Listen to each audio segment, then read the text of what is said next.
estivemos juntos uma vez numa espécie de workshop que estavam fazendo com crianças, ali naquela praça onde teve o bonde, que agora tem um prédio do turismo, lá perto da Capivari. Então as crianças fizeram trabalhos com cerâmica, estavam todos postos no chão. E, então, não sei porquê, alguém me botou lá como membro do júri com a Felícia. E foi até uma experiência interessante ver a reação dela face aos trabalhos. E, embora ela já estivesse com bastante idade, ela mostrou uma lucidez e um espírito muito atilado. A certa hora ela pegou, ela estava com uma bengalinha, disse, olha aquele, e apontou lá. E começou a mostrar as virtudes do imprevisto no trabalho da criança. Então, eu não tive muita convivência com ela. Agora, curiosamente, a casa da Chilo e ela têm alguns pontos de contato casuais, que nem ela soube, e só hoje eu que estou pensando, nunca pensei nesse aspecto, entende? Um é que ali onde está a casa da xilogravura está um monumento na praça, monumento não, uma escultura dela, que foi doada para ela, para a cidade, pelo centenário da cidade em 1974. Nessa mesma data é que eu comprei uma casa de frente onde está o museu, a casa de pedra, e eu cheguei a ver um pouco a Felícia e mais alguém lá mexendo naquilo, quando estavam construindo. Me lembro também do tempo em que estavam transportando as esculturas da casa dela, que era no caminho de Capivari, da casa dela, que essas esculturas estavam espalhadas pelo jardim, que depois acabaram sendo um loteamento onde hoje tem casas. E eu me lembro de ver uma jamanta passando, levando uma dessas esculturas que estão aqui. Não, só vi passar, não sei como é que fizeram aquilo, nem...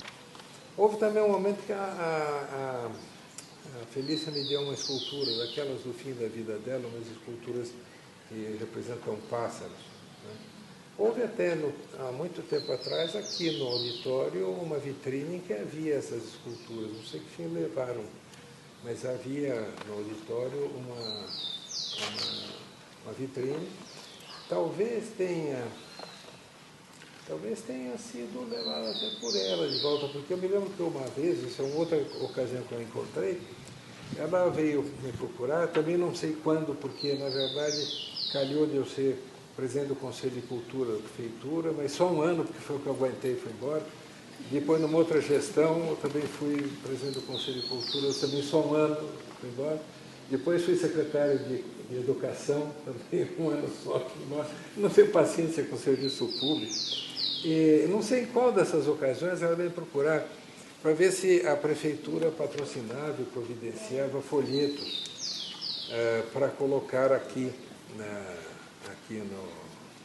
no auditório a respeito da obra dela, a respeito da coleção. Naquele tempo não era a Campo Ortinari que estava tocando, né? Agora, quanto à pessoa, foi a primeira coisa que você falou, né? A Felícia me deixou uma lembrança de uma pessoa muito doce, uma pessoa, ela falava baixo, ela sorria, me lembro dela sorrindo,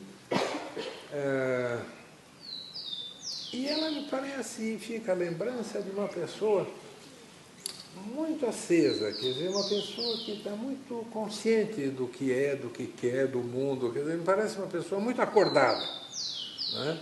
Apesar de parecer muito ingênua até nas posturas, né?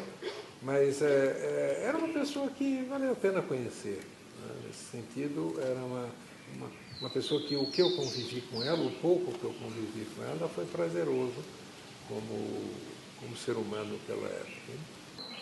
Eu me lembro que quando o Paulo Egídio desapropriou, comprou, não sei, aqui essa área para fazer o festival, para fazer o auditório também, depois a colocação das esculturas, houve muita crítica na cidade pela distância.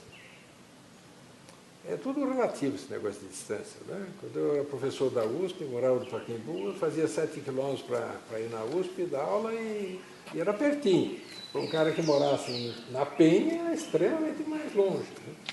Então, 7 quilômetros em São Paulo é perto. Aqui, 7 quilômetros, como a cidade está com uma outra referência de espaço, 7 quilômetros pode ser longe na cabeça das pessoas. Então, achavam que era muito longe aqui, né? Então, houve críticas, como também a questão, isso hoje não se sente mais hoje, mas até uns 30 anos atrás, 4 anos atrás, havia uma resistência muito grande das pessoas comuns com relação ao abstracionismo, com relação a formas de arte que se expressassem não figurativamente, né? Então, essas esculturas, exceto as primeiras do caminho, aí, que foram as do começo da década de 50, né, que, acho que é 50, que eram figurativas, eram chocantes, né, para muita gente, né? Havia na cidade, nesse sentido, uma certa dificuldade, né? Mas não é que houvesse uma hostilidade, apenas havia uma incompreensão às vezes, né? Acho. Aliás, o Isaí Lerner foi o primeiro que eu conheci, mas assim, muito de passagem. Eu era menino e fui visitar uma exposição de arte na Folha de São Paulo. Eu, quando era menino, era muito interessado em arte e eu assisti tudo quanto era curso que tinha em São Paulo, de filosofia, era um chato. E eu me lembro quando criaram na Barão de Limeira uma galeria de arte na Folha, fui lá visitar, devia ter uns 12 anos, 15 anos. E então vi esse Isaí lá e tal, mas eu fui timidamente, eu olhei, etc., não falei com ninguém, entrei, saí, não... Mas gravei esse nome, porque ele, de algum modo, era um dos patrocinadores ou estimuladores lá daquela galeria, né? Bom, mas voltando à questão. Aí você subindo a rua acaba num portal, mas depois do portal lá continua. É porque dali para frente era a propriedade dela. E depois foi feito um loteamento. Então você subindo, virando assim à direita uma curva, que vai subindo um pouco, no alto era a casa dela. Eu nunca mais fui lá, não sei se ainda está aquela casa. Deve estar. Sim. Tanto quanto me lembro, uma casa térrea. Se não estou enganado, tinha uma espécie de varanda na entrada, e aí entramos, sentamos na sala. Mas o que eu sei da casa dela foi só isso. Me pareceu extremamente simpática, agradável, porque inclusive tinha uma vista, não imensa, mas tinha uma vista aprazível sobre o vale, tinha muitíssimo menos casa. Aliás, todo o terreno dela não tinha casa nenhuma, só tinha as esculturas que ela tinha disseminado pelo terreno. Depois acabaram loteando. Também tem essas esculturas que estão aqui, ela deve ter feito outras depois, mas essas esculturas estavam espalhadas pela propriedade. Do que conversamos, ela sempre mostrou interesse por campo. Tanto que essa tal ocasião em que estivemos juntos, no que seria uma espécie de premiação, coisa que vale, de trabalhos de crianças sobre escultura, ela estava muito empolgada com isso, etc.